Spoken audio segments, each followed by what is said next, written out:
Today I'm checking out this pack of D-rings that was sent to me at no cost so I could do the review. And I believe it said there were 24 in here, but I have a lot of good projects that I had planned on using these for. Let me take these things out of the package so we can check them out. So there are quite a few in this package. I don't need to take them all out of the package, but I use D-rings all over the place because they're extremely helpful. They're out of the way. So let me give you an example of what I've done in my boat with these. I plan on actually adding more of these to it. But on the sides of the wall of my pontoon boat where basically nothing is in the way, it's sitting there, I will either screw these in. If it's on my pontoon boat, it's because they're aluminum, I do it there. But in our RV, I screw them in there. Or if it's my trailer, I might weld them on. But when this thing is folded down, you just have this, D-ring just kind of hanging there. It's not a big deal. But when you need it, it folds up. On the boat, I use these all over the place because I use bungees with them. I'll put multiple of these installed in the boat, and then I'll use bungee straps to go in between them.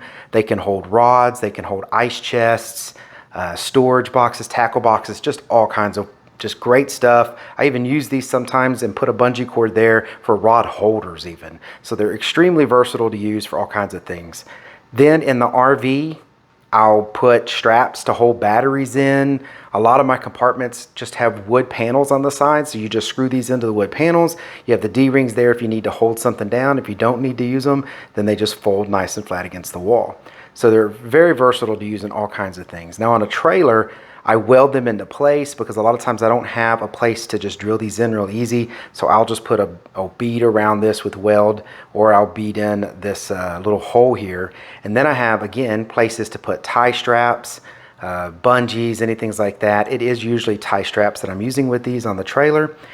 These have, I believe it said, like a 700-pound rating on them, working rating, which is usually more than enough when I'm just strapping something down. So these things just become extremely useful and out of the way. And when you need them, they're there. If you don't need them, they're just hanging. So that's why I use these all over the place. On the farm, they're everywhere. You can find D-rings in all of my storage buildings and everything because they're extremely useful. And this is a very good set. I like the thickness of these. The coating on them is really nice. I mean, I don't see any reason why these would become a rust problem or anything. These look really nice. So yeah, definitely going to use these. These look really nice. Package of 24 probably won't last me very long. I'll probably have these all over the place and be needing more. I hope this information was helpful. Thank you very much for watching. Y'all take care.